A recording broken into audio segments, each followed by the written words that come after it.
Bir padişah olgan eкен. Al padişah özünün arkasından muraskörlөр kalbagandыктан urpagı жок, balalı bola algan emes. Ömrü ayaktap kalgan uçurda 3 özünün kеңешчисini çakırat da alarga kayrılıp aytat, menin ömrümde 3 суроо бар, ошо суроого жооп таппай жүрөm. Силерге 3 күндүк мөөнөт берем, ошол мөөнөттүн ичинде ушул суроомо жооп тапсаңар, анда бир канча деңгээлде силерге сыйлык катары байлык берилет. Эгер жооп таппай турган болсоңор, анда башыңар кетет деп шарт коет. Ал анан үчөөсү кеңешчилер отуруп алып кеңешет. Суроону мындайча берет. Биринчи суроом: ушундай бир чындыкты айткыла, эч ким аны калп дебесин. Калп нерсени айткыла, дүйнөдө бир даны чындык дебесин. Ушундай бир жагымдуу таттуу нерсени айткыла, эч ким аны жагымсыз ачуу дебесин деген 3 суроону узатат. Анан үчөөсү баш катырып суроого жооп табайын десе, карама каршы жак чыгып калат. Бирөө таттуу десе, бирөө аны жагымсыз деп калат. Бирөө чындык десе, бирөө аны калп деп калат. Мөөнөт бүтүп калганда ошо вазирлердин, кеңешчилердин бири жан сактоо максатында сарайдан, кан сарайдан качып жөнөйт. Кетип атып, аты чарчайт, азыгы түгөнөт, курсак ачат.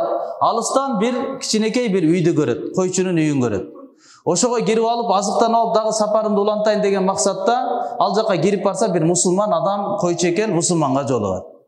Анан ал айтат да, келиңиз, кириңиз, үйгө кириңиз, чай ичиңиз деп, анан мындай караса, сырткы кийимини караса, вазирлердин кийими. Анан айтат, сиз жөнөкөй адам көрүнбөйсүз, эмне болду мындай абалга түшүп калдыңыз? Десе айтат, ой, биз бүткүл шаарга ушундай шерменде болдук. Эл алдында бизге суроо берилген, шарт коюлган, ага жооп таппадык, жан сакташ максатында ушинтип качып баратамын деди. Эмне суроо эле десе айтты, ушундай бир чындыкты айткан, эч ким аны калп дебесин. Десе жылмайып туруп мусулман айтты, бул жеңил эле экен го. Чындык деген бул өлүм, ким аны калпка чыгарат эле деди да. Өлүм ар бир адамдын башына келет, эч ким буну калп дей албайт деди. Десе, аябай данышман адам көрүнөсүң, экинчи суроомо жооп берчи. Экинчи сурооңуз эмне эле? Ушундай калп нерсени айт, эч ким аны чындык дебесин. Десе айтат, бул деле жеңил эле экен дейт. Калп нерсе дейт, бул дүйнө, бул жашоо, бул калп, эч ким буну чындык деп айтпайт. Бир күн барсың, бир күн жоксуң, бир күн бийсиң, бир күн жөнөкөй адамсың, бир күн жөнөкөйсүң, карасаң, бир күн бий болуп калгансың. Бул калп жашоо, өтүп кете турган жашоо, эртең эле кабырга түшүп кала турган жашоо. Ким бул дүйнөнү чындык дептир дейт. Десе, аябай туура жооп бердиң дейт. Үчүнчү мадагы жооп берчи. Үчүнчү сурооңуз кандай эле? Үчүнчү суроом, ушундай жашоодо бир таттуу, жагымдуу нерсени айткын, эч ким аны жагымсыз ачуу деп айтпасын дейт. Десе, теги мусулман койчу айтат, бул деле жеңил эле экен жообу, бирок жооп бере албаймын буга дейт. Десе, анан ошол жерден анан жалынып, жалбарып, айнанайын, жооп берип кой, бул жакта адамдын жаны сактап каласың. Десе, макул жооп беремин, бирок бир шарт менен. Кандай шарт? Азыр мен иттеримди чакырамын, кой кайтарган. Ошол иттеримдин идишине иттин жугунду тамагын куюп беремин. Ошолор менен чогуу сен тамактанасың, анан кийин мен айтамын дейт да. Десе, макул дейт, бул шартка да ыраазы болот. Анан иттерини чакырат. Тамакты алып келип жугундуну куюп берет. Куюп берсе, тиги вазир ошол жерден жыгылып туруп, эми тамак жейин деп атса, далынан таптап туруп тургузуп айтат, мына көрдүңбү? Эң таттуу, эң жагымдуу нерсе, эч ким аны жагымсыз дебей турган ар бир адамдын өзүнүн жаны дейт да. Жашообуз таттуу дейт. Ошо жаныңды сакташ үчүн сен ушул даражаңды карабастан ит менен тамактанганы, иттин тамагын жегени сен даяр болуп атасың дейт. Ошол сымал урматтуу туугандар, биз ар бирибиз билебиз, ушул жерде отургандар бардыгыбыз билебиз, өлүм чындык. Башка сөзсүз өлүм келет. Бир күн эмес, бир күн дүйнөдөн кетебиз. Жашап жаткан жашообуздун рахаты, кыйынчылыгы, сый урматы, кордугу бул дүйнөнү жалган экендигин бардыгыбыз билебиз. Жаштык кезибиз бар эле өтүп кетти. Жыргаган күндөрүбүз болду эле өтүп кетти. Кыйналып, аябай сыздап жаткан учурлар болду, алар дагы өтүп кетти. Дүйнөнүн жалган экендигин бардыгыбыз билебиз да. Бирок болбой эле үчүнчү нерсе жан таттуу болуп атат да. Жашап калыш керек, көрүп калыш керек. Аллах Таала мына ушул вакф аятында ушул ойду кескин түрдө кесип туруп айткан: "Лан таналул бир хатта тунфику мимма тухиббун." Эч качан жакшылыкка, ийгиликке, кутулууга, рахатка, бакытка жете албайсыңар, өзүңөр жакшы көрүп жаткан нерсени сартамайынча.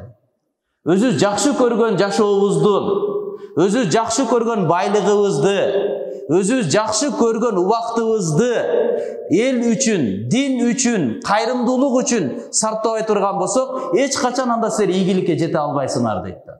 Ушул аят түшкөндөн кийин урматтуу туугандар, сахаба радиаллаху анхумдардын жашоосунда жакшы көргөн нерсеси алдында калган эмес. Эң мыкты жакшы көргөн нерсесин баарын Алла жолунда Алла сарптап курбандык кылып салган.